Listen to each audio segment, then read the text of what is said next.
This podcast may not be for all listeners. Listener discretion is advised. In the summer of 1924, deep in the forest near Mount St. Helens in Washington, a group of miners ventured into a canyon, seeking fortune in the wilderness. Instead, they found horror. A horror so intense and inexplicable that it would leave these men forever changed. Did these men encounter a monster of legend? Or was a darker connection at play? Once again, it's time to enter the unexplained realms.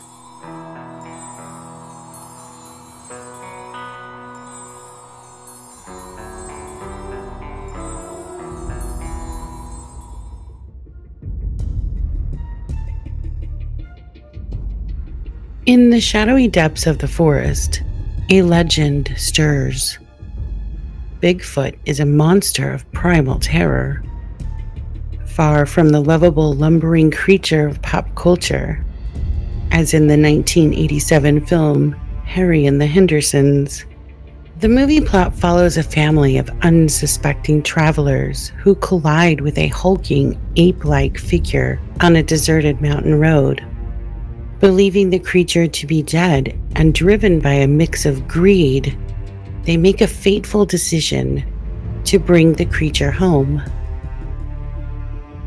That night, George decides to examine the Bigfoot.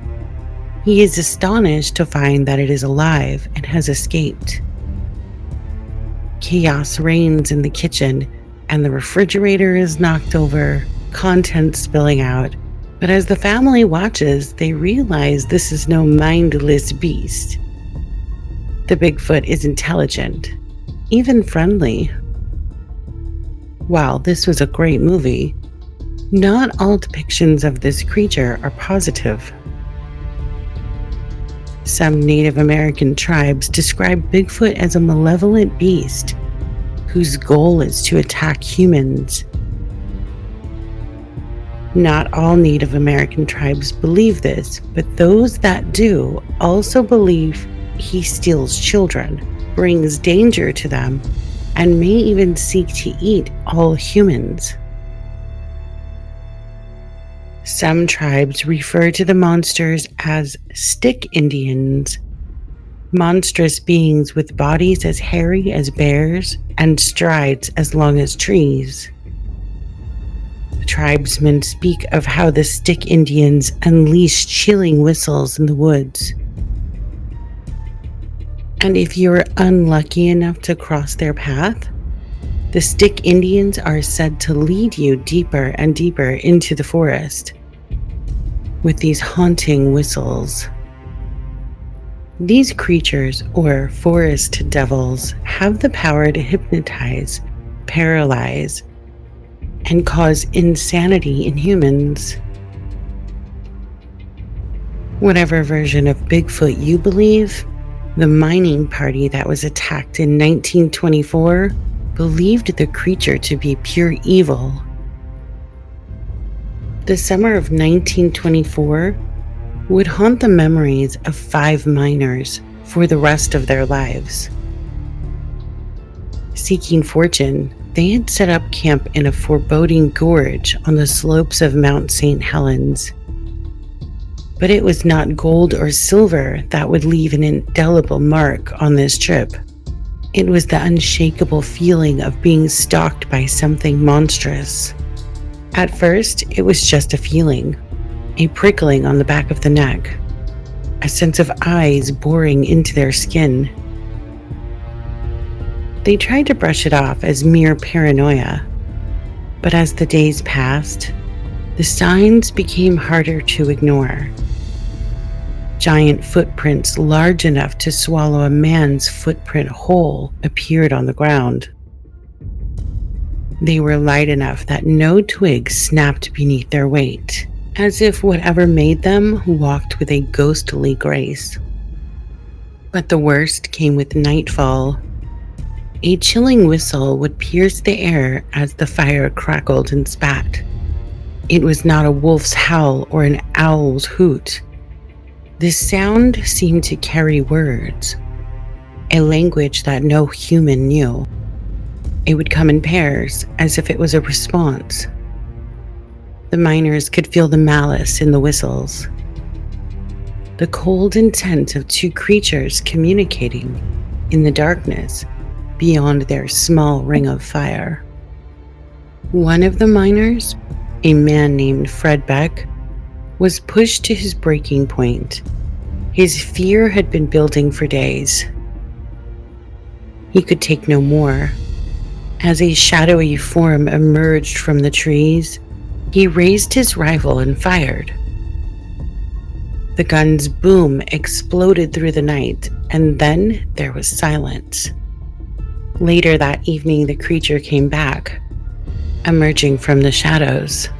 The miners' heart raced as they recognized the towering, hairy form of the beast that had visited them before. But this time, it was not alone. The creature was accompanied by identical creatures. With a menacing demeanor, they lurched out of the forest. The miners' cabin, once a sanctuary, now felt like a flimsy trap. The beasts surrounded the cabin, their eyes glowing in the darkness. Suddenly, a boulder crashed into the side of the cabin, sending splinters flying everywhere. The miners huddled together, their guns clutched tightly in their hands. They peeked out the windows to see the creatures hurling massive rocks at the cabin. The miners were under attack. They fired their guns at the windows of the cabin. Their bullets seemed to be no defense. The creatures would not be deterred. They pounded at the door, their immense strength threatening to break it down at any moment. One of the 7-foot-tall, 400-pound beasts climbed onto the roof, its weight causing the wooden beams to creak ominously. The miners could hear the sound of rocks being moved, and then a boulder crashed through the roof. It barely missed Fred, striking him with a glancing blow that sent him tumbling to the ground. Despite their fear, the miners fought back with all their might. They reloaded their guns as quickly as possible, firing up through the roof at the beast above. The night wore on, the battle raging unabated. The miners ran low on ammunition but refused to back down. As the first light of dawn began to creep over the horizon, the creatures retreated back into the forest. The miners emerged from the cabin, surveying the damage. The cabin was in shambles, but they had survived the terrifying attack. The miners packed up what little they had left and set off down the mountain. They would never forget the night they were attacked by the Bigfoot creatures. It is an experience that would haunt them for the rest of their lives. In 1967, Fred Beck, with the help of his son Roland, created a memoir of the 1924 attack. He titled his book, "I Fought the Ape Men of Mount St. Helens."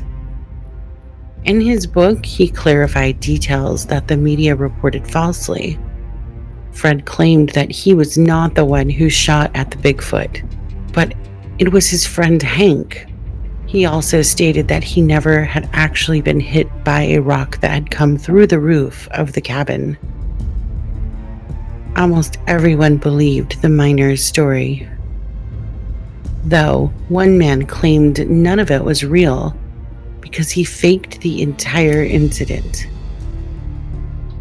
82-year-old Rant Mullins appeared on national television in 1982, stating he had created the Bigfoot prints with large wooden feet he had constructed. He also stated that he had rolled boulders onto a small cabin in the area in 1924. Mullins, a longtime resident of the area, stated he had never seen any evidence of Bigfoot in the area at all. While he was never polygraphed, he swore his statements were true. Rand Mullins also believed that the majority of sightings were related to the prints he would make with the wooden feet he created.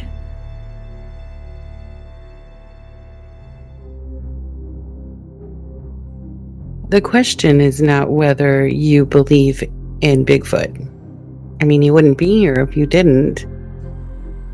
The real question here is whether the Ape Canyon Attack was real or an awful joke created by Rand Mullins.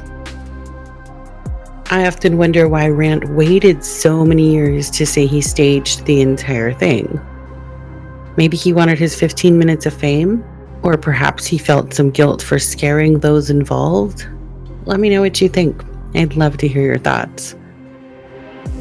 I hope you join me again next time as I delve into more tales from the edge of reality.